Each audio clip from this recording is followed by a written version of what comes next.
Bonjour à tous et merci Emmanuel de la flatteuse introduction. J'espère que je serai à la hauteur, hein, c'est toujours le risque quand on est... Surtout que l'exercice d'aujourd'hui, c'est un peu une gageure parce que la dépression de l'enfant et de l'adolescent, pour moi, c'est vraiment un des diagnostics, enfin pas des diagnostics, mais une des situations cliniques les plus complexes en fait de la psychiatrie de l'enfant et de l'adolescent. Vous allez comprendre parce que c'est extrêmement multiforme et en même temps on me demande de faire un cas pratique, c'est-à-dire d'en parler, grosso modo, en moins de 15 minutes, parce qu'après, il y a un échange avec vous, et je sens que je vais surtout ouvrir des questions. Alors, en même temps, comme c'est un exercice que je fais jamais, je remercie Emmanuel de m'avoir un peu titillé avec Patrick Tougnan, puisque c'est un peu mes deux interlocuteurs sur le sujet pour ces journées. Parce que finalement, c'est un exercice que je fais rarement, et j'étais assez content de pouvoir le faire. Donc, je vais essayer de vous donner l'essence de ce qui me paraît important. Alors, est-ce que ça marche? Ça marche. Alors ça, on va sauter. Alors, d'abord, la définition, je ne vais pas vous la lire in extensio, parce que vous la connaissez, je pense. C'est la même définition que chez l'adulte. La dépression majeure, c'est un trouble épisodique, récurrent, marqué par une tristesse, une perte de l'élan vital, et puis avec un certain nombre de symptômes associés, dont on va reparler dans cette présentation, donc je ne détaille pas. Mais ce qu'il faut retenir avant tout, c'est que la dépression, elle est fréquente chez l'enfant et l'adolescent, et elle doit être recherchée et reconnue. Alors ça, c'est ce qu'on dit quasiment dans tous les topos dès qu'on parle de quelque chose de fréquent. Mais c'est d'autant plus important dans le sujet de la dépression, c'est que c'est contradictoire pour la plupart des adultes que nous sommes, professionnels de santé ou pas, d'aller chercher la dépression chez les jeunes, parce que un enfant, c'est nos stéréotypes, il est supposé joyeux et plein d'espoir. Et donc ça ne va pas de soi, et on a énormément de biais inconscients, encore une fois, par rapport à la dépression. On dit aussi la même chose, vous savez, des abus sexuels, c'est extrêmement fréquent, et on a un biais de recherche qui explique un certain nombre des désagréments et des défauts de protection des enfants, même si on a un système qui nous donne des guidelines, des règles, etc. Et donc, le diagnostic de dépression n'est pas souvent envisagé, ce qui retarde, bien sûr, la prise en charge. Alors, une autre difficulté, et ça c'est particulièrement vrai pour les adolescents, c'est le concept de crise de l'adolescent, qui est très à la mode, et même si on est passé dans une psychiatrie beaucoup plus neurobiologique ces dernières années, le concept de crise de l'adolescence reste bien ancré à la fois en population générale, dans la psychologie de concierge, mais également dans notre psychopathologie de spécialistes, et parce que c'est un concept assez robuste et qui permet de manipuler finalement un moment de la vie, de l'adolescence, qui est un moment de vulnérabilité, de questionnement, qui peut amener, au sens étymologique du mot, une forme de crise intérieure. Alors chez l'adolescent normal, quand ça prend cette tonalité un peu dépressive, vous avez une certaine angoisse, une certaine humeur changeante, mais en général, c'est pas durable dans le temps, ni dans les comportements exprimés. L'adolescent peut tout à fait pleurer de temps en temps, être triste, mais encore une fois, c'est plus ou moins compréhensible par rapport à des événements de vie de son vécu, et puis c'est de courte durée. Il n'y a pas de changement significatif dans le fonctionnement, on va dire, de base, l'école, les amis, les machins, etc. Les pensées de mort et de suicide sont aussi existantes chez l'adolescent qui n'est pas déprimé, et l'adolescent même qui va bien. C'est des données d'épidémiologie générale, donc ça déroute aussi, parce qu'on pourrait penser que c'est un marqueur de dépression. Alors c'est plus fréquent dans la dépression, mais quand même. Et puis les comportements à risque qui existent aussi, la prise de risque chez l'adolescent, mais là, quand l'adolescent, on va dire, traverse une crise d'adolescent normale, c'est généralement relativement raisonnable compte tenu du caractère de l'adolescent. Chez l'adolescent déprimé, vous avez les mêmes lignes, mais en un peu plus fréquent, un peu plus sévère et surtout beaucoup plus permanent. Et ce qu'on retrouve également, c'est une détérioration par rapport au fonctionnement intérieur et la notion de rupture. Souvent, les proches disent, ou même l'adolescent lui-même, il dit « je suis devenu comme ça ». Lui-même est capable de signifier une forme de changement interne. Alors, D'un point de vue de la compréhension du traitement, c'est très important, à mon avis, cette diapo-là, pour moi c'est même la plus importante, parce que je considère, jusqu'à preuve du contraire, que toute dépression de l'enfant et de l'adolescent est une dépression secondaire à une contrainte. Les histoires, c'est la génétique, c'est les parents, les transmissions, les machins, etc. Mon cul, c'est du poulet, il n'y a rien du tout de solide dans toutes ces études, même s'il y a des corrélations. Par contre, quand vous grattez bien, vous trouvez une contrainte. Alors là, je vous ai essayé de vous mettre les grandes catégories de contraintes en fonction de l'âge et en fonction de l'expression clinique, au niveau du comportement, mais aussi au niveau des possibilités de mentalisation de l'enfant. Parce qu'il est clair que ce n'est pas pareil un enfant de 3, 4 ans qu'un adolescent de 12, 13, je ne vous dis pas 16 ans. Donc, vous avez la ligne bleue en bas qui nous donne l'âge, et au-dessus, ce que l'on peut dire, c'est qu'il y a un gradient. Plus l'enfant est jeune, et c'est particulièrement vrai chez le bébé, plus la clinique va être psychosomatique et psychomotrice.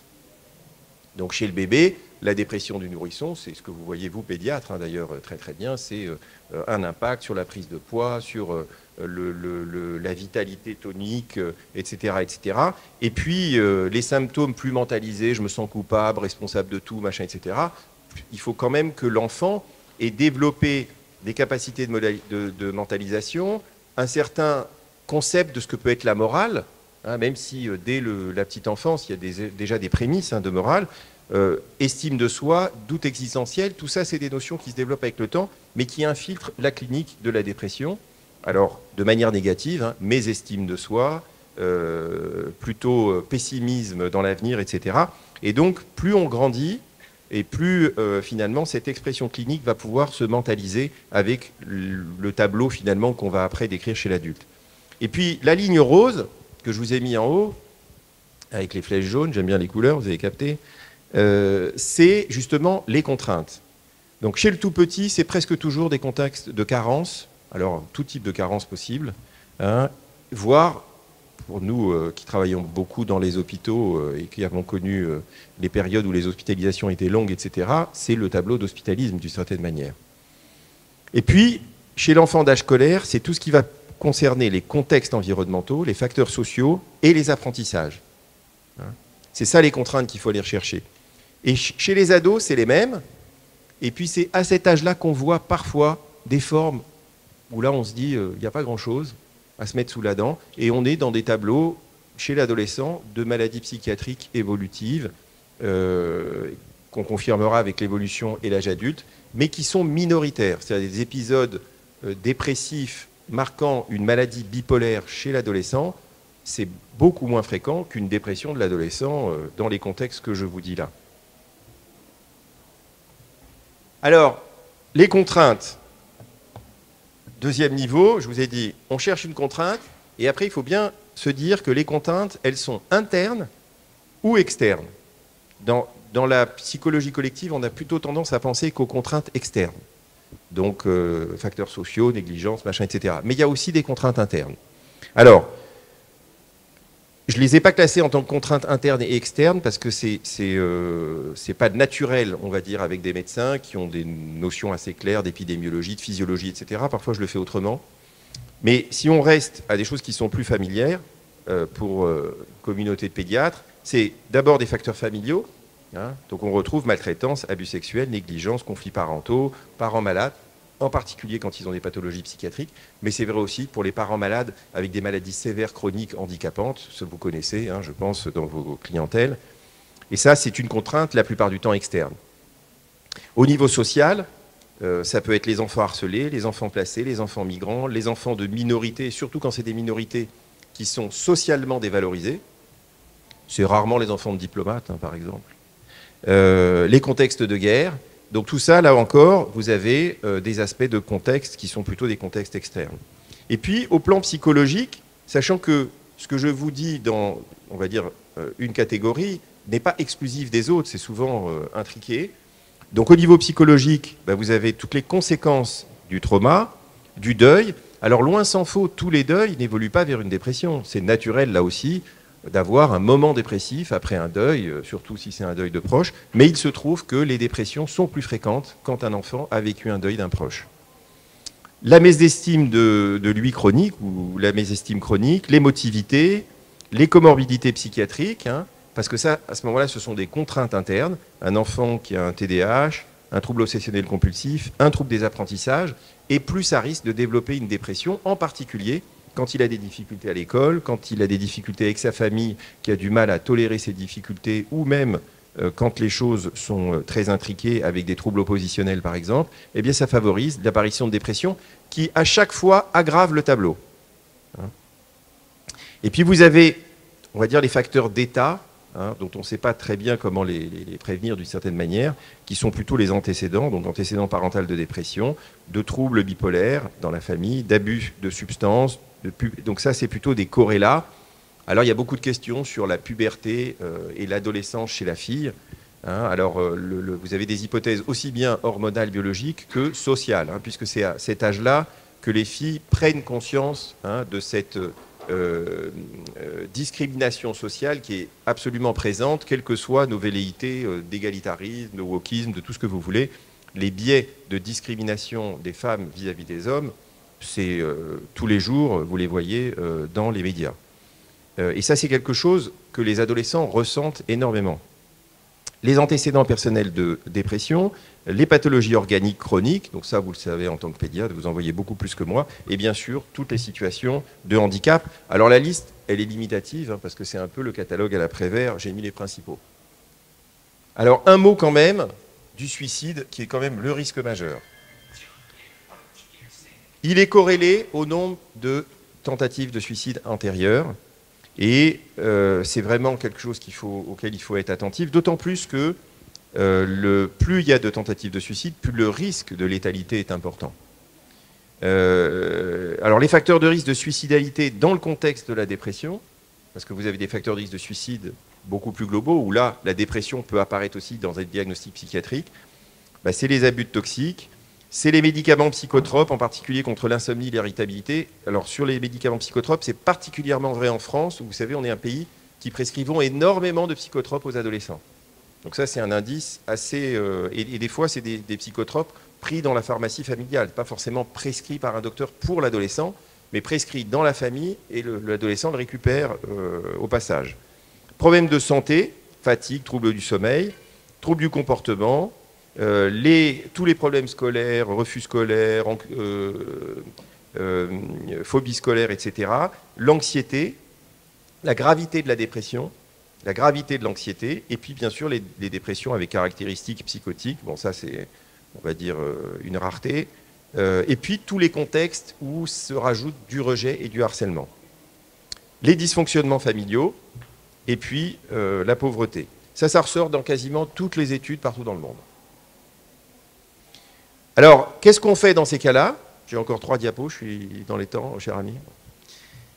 Eh bien, on travaille avec l'enfant, bien sûr, l'adolescent, mais aussi les parents et l'école.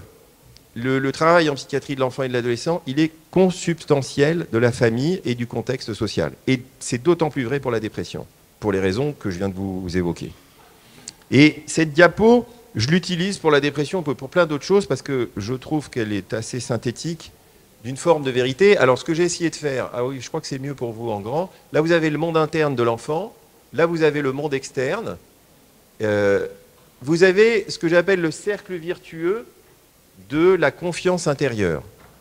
Alors, il y en a qui disent attachement sécure, il y en a qui disent bon narcissisme. Je trouve que confiance de base, c'est un concept que tout le monde comprend. Et parce que, finalement, il y a un cercle virtueux de apprendre, respecter, contenir, apprendre, respecter, contenir, qui renforce finalement la confiance. Et qu'est-ce que vous avez dans le monde externe qui s'exprime? Alors là, c'est les parents ou les profs qui vous disent « Ah, moi, ce gamin, il refuse l'autorité, il est déprimé, il est inattentif, il a un refus scolaire, ou il manque de concentration, il est rejeté, l'élève peut rejeter l'école, ça c'est ce qu'on voit dans le... Il peut avoir un dégoût pour les apprentissages, des conduites à risque, des conduites addictives, c'est ça qui est exprimé. Ce qui est toujours important, pour comprendre la partie psychologique que je vous ai évoquée sur la diapo précédente, c'est de voir à quoi ça correspond dans le monde interne de l'enfant.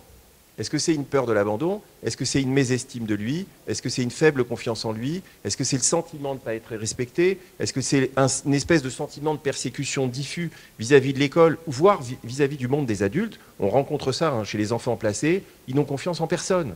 parce que leur vie n'est qu'expérience négative avec les adultes, rupture de confiance, etc. Et nous, docteurs, on arrive dans cette chaîne comme un adulte. C'est pas parce qu'on est docteur qu'on a comment dire, un ersatz en plus de confiance positive. Non, il y a des enfants qui sont presque détruits par la vie. La peur de l'échec, ce qu'on appelle les troubles de l'attribution, c'est cette manière de voir au niveau intérieur ce que les jeunes vivent, c'est toujours la cause de l'extérieur. C'est-à-dire qu'ils ont du mal à avoir un recul, une prise de conscience qu'ils y contribuent d'une manière quand même parfois assez explicite quand on décrit les chaînes des conduites et des difficultés. Mais ils vous disent « Ah non, non, mais c'est pas moi, c'est l'autre qui m'a pas fait ceci, c'est l'autre qui m'a pas respecté, c'est l'autre qui ceci. » Donc il y a une espèce de trouble. Ils ne sont pas parano, au sens psychiatrique du terme, ils ont simplement ce biais cognitif qu'on appelle un trouble de l'attribution. Ils attribuent aux autres ce qui pourrait parfois, alors des fois il y a une réalité, hein, c'est vraiment les autres qui les ont harcelés, mais parfois dans leur fonctionnement, il y a cette dimension psychologique et c'est important à repérer parce qu'on en tient compte dans les prises en charge de cette, finalement, à la fois de cette réalité qui en général est assez bien exprimée, mais aussi de ce vécu qui nous permet de travailler. Alors très rapidement, ça c'est les principes généraux. Et après, qu'est-ce qu'on fait? Alors vous savez, en psychiatrie de l'enfant et de l'adolescent, on a deux grands traitements, les psychothérapies d'un côté, les médicaments de l'autre. Donc je termine sur ces deux diapos, ces deux méta-analyses qu'on a fait avec des groupes d'experts et qui sont disponibles hein, dans le Lancet et dans World Psychiatry. La première sur les traitements psychothérapiques. Le traitement de première intention de la dépression de l'enfant et de l'adolescent est toujours psychologique. C'est ça la recommandation que vous devez retenir. Et quand je dis psychologique, je n'ai pas dit psychothérapique, parce que pour moi, il est psychologique au sens de psychothérapique et de soulager les contraintes dont j'ai fait la liste tout à l'heure. Parce que parfois, il y a des contraintes qui nécessitent une intervention psychosociale, des visites à domicile, éventuellement une réorientation scolaire. Ça, c'est tout un contexte de décision qui est fait avec l'enfant, la famille et éventuellement les éducateurs s'il y en a. Quant aux psychothérapies, c'est simple, toutes les psychothérapies marchent dans la dépression de l'enfant et de l'adolescent. Toutes. Il n'y a pas cognitivo-comportemental qui serait supérieur à psychanalyse, psychanalyse qui serait supérieur à familial. Tout marche. En fait, je le dis moi souvent comme ça, toutes ces méta-analyses et ces études de grande cohorte, parce qu'il y a eu encore une étude anglaise il n'y a pas longtemps, où ils avaient 600 enfants qui étaient randomisés avec 3 bras psychothérapiques différents, et ils étaient équivalents les 3 bras. En fait, ce qu'il faut comprendre, c'est que la dépression de l'enfant et de l'adolescent, quand on la prend en charge, ça marche dans la majorité des cas. Mais ça marche parce qu'il y a une prise en charge de gens qui connaissent la dépression de l'enfant et de l'adolescent, qu'ils soient docteurs, psychologues, éducateurs, parce qu'en fonction des pays, vous avez des intervenants qui ne sont pas forcément exactement de même formation, mais par contre, ils connaissent des techniques psychothérapiques et les appliquent. Deuxième élément concernant les médicaments. Donc là, c'est la méta-analyse qui est parue dans le Lancet, c'est une méta-analyse bayésienne. Donc vous avez toutes les molécules et les bras placebo qui ont été utilisés. Alors c'est vrai que c'est aussi bien les études publiées que non publiées, puisque vous savez que la polémique sur les antidépresseurs a été tellement importante au début des années 2000 que ça a conduit à une révolution sur le plan de la pédiatrie de manière globale, puisque maintenant il y a un Pediatric Act en 2003, je crois, si mes souvenirs sont bons, qui impose à l'industrie pharmaceutique de faire des études chez l'enfant et l'adolescent, quelle que soit la molécule. Donc c'est une chance parce que maintenant on a des données robustes, en tout cas pour les molécules qui pourraient être prescrites chez l'enfant en fonction des indications. Et donc on a eu beaucoup d'études sur les antidépresseurs, et le résultat des courses, c'est toutes les comparaisons qu'on peut faire dans les méta-analyses bayésiennes, ça n'a aucun intérêt. Retenez la première ligne, la seule molécule qui est supérieure au placebo, c'est la fluoxétine. Et pas de beaucoup, hein. C'est un effect size de 0,2. C'est presque rien. Donc, donc c'est pour dire à quel point, parce que le bras placebo, vous savez, quand on met un enfant dans un bras placebo, il ne se passe pas rien. Parce qu'en fait, vous le rencontrez régulièrement, donc vous faites un travail psychologique, que vous le vouliez ou non, même si vous êtes dans un essai pharmacologique. Donc l'enfant, il est appétent à ça quand il est déprimé. Donc vous retenez la fluoxétine. Alors quand est-ce que c'est indiqué? Quand il y a des formes qui ne s'améliorent pas, qui sont sévères. Alors la prescription, moi je suis extrêmement simpliste, petite dose, 20 mg. Il faut bien sûr prévenir les effets secondaires, parce qu'il y en a quelques-uns. Prévoir des rencontres avec le patient et sa famille, parce qu'encore une fois, que vous prescriviez ou non, le traitement est avant tout psychologique. hein. Et puis toujours associer une approche psychothérapique. Si ce n'est pas vous qui la menez, à ce moment-là, c'est un collaborateur ou un collègue ou quelqu'un du réseau. Et encore une fois, on tient compte aussi de la prise en charge des contraintes qui est essentielle, même si je ne l'ai pas remis sur cette diapo. Voilà ce que je voulais vous raconter. Je crois que c'était ma dernière diapo. Oui, je ne me suis pas trompé. Merci de votre attention et je suis ouvert aux questions. Voilà, docteur Bharadchar, merci beaucoup.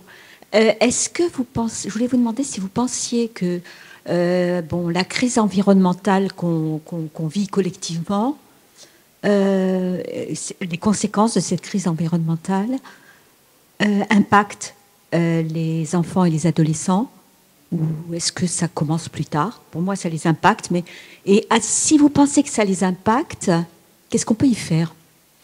Alors, c'est une excellente question. Alors, il est certain que tout ce que la société vit a un impact sur le développement des enfants et des adolescents. Donc, l'impact, il est à différents niveaux. Il est d'abord en termes d'identification, finalement, à un avenir qui correspond à une espérance intérieure, on va dire plutôt positive. Aujourd'hui, la crise climatique, si c'est ça la crise environnementale, fait qu'énormément de jeunes se posent beaucoup de questions sur les valeurs transmises par les parents, qui sont quand même un peu consuméristes, qu'on le veuille ou non, à nos âges en tout cas, qui ne sont plus du tout partagées par un certain nombre d'adolescents, puisqu'elles ont conduit à cette surconsommation et à cette explosion et à cette crise climatique. Donc ça, les adolescents en ont tout à fait conscience et on décrit, là pour le coup, tout à fait contemporaine, une anxiété associée à cette question. Après, faire le lien avec la dépression, je n'en sais rien. Parce qu'en fait, je l'ai dit rapidement quand je vous ai montré la diapo avec les contraintes, c'est rarissime de voir un jeune qui n'a qu'une contrainte exclusive. C'est toujours des intrications de contraintes. Donc, est-ce qu'il est anxieux et il finit par être déprimé par ce contexte sociétal? En général, il y a quand même autre chose, une espèce de vulnérabilité, et il va emprunter en fait à la société tout ce qui est le pessimisme de la société par rapport à son pessimisme individuel, qui est le cœur une partie de la dépression, la perte de l'élan vital, le pessimisme.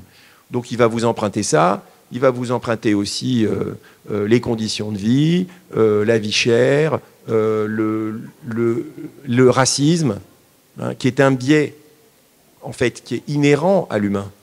On est raciste par nature.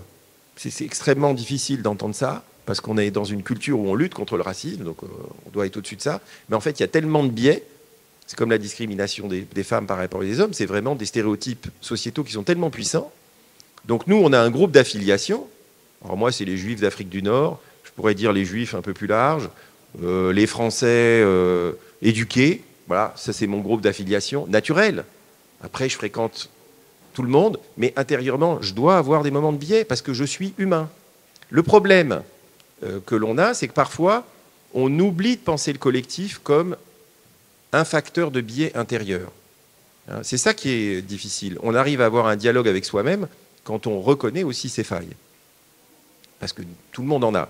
Alors là, j'ai un peu dérivé, mais je veux juste dire que ça, c'est des choses qui sont très contemporaines. Chez les jeunes, par exemple, actuellement, le nombre de jeunes qui me disent mais ça sert à rien de faire des études. Nous, on est d'une génération où les études s'étaient investies, comme aujourd'hui, il y a un problème d'éducation nationale, est-ce qu'ils investissent les études, machin, etc. Qu'est-ce qu'ils vous répondent, les jeunes? Ils vous disent, non mais attendez, parce que pour les jeunes, les gens qui réussissent, c'est les gens qui voient sur les réseaux et qui passent à la télé. Mais ils n'ont pas fait d'études, la plupart. Ou c'est pas parce qu'ils ont fait des études qu'ils passent à la télé ou qu'ils sont sur les réseaux sociaux. À la télé, c'est familial quasiment. Si vous n'êtes pas de la famille machin, vous avez 10 fois moins de chances d'être à la télé. C'est sociologique. Il y a beaucoup de copinage dans les médias. Et donc, en fait, les jeunes, ils voient ça, ils vous disent, mais non, ça ne sert à rien, parce que, regardez, moi, je voudrais faire ça, mais de toute façon... Et puis, vous avez des caricatures, genre la fille de Seydoux, qui est une actrice connue, ou la nièce, je crois, qui vous explique que le fait qu'elle soit la nièce n'a rien à voir avec le fait qu'elle ait fait du cinéma. Non, mais je rêve. Et elle le dit dans ses interviews, c'est pas moi qui je ne fais que répéter là. Je rêve, c'est moi qui le dis, mais je ne sais pas si j'ai répondu à votre question, je bavarde.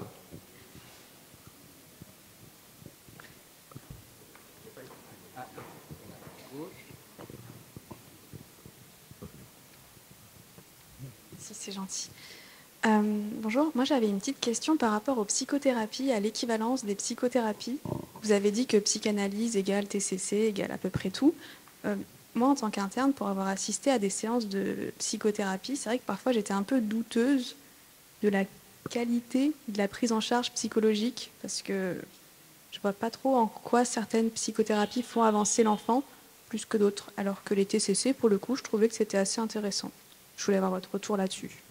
Alors, après, ce que j'ai dit sur la société vaut aussi sur ses référentiels. On a tous des croyances et on a tous des choses auxquelles on adhère plus ou moins. Ce n'est pas spécifique de la psychiatrie. Par contre, c'est vrai que dans le champ de la psychologie et de la psychothérapie, c'est plus fort.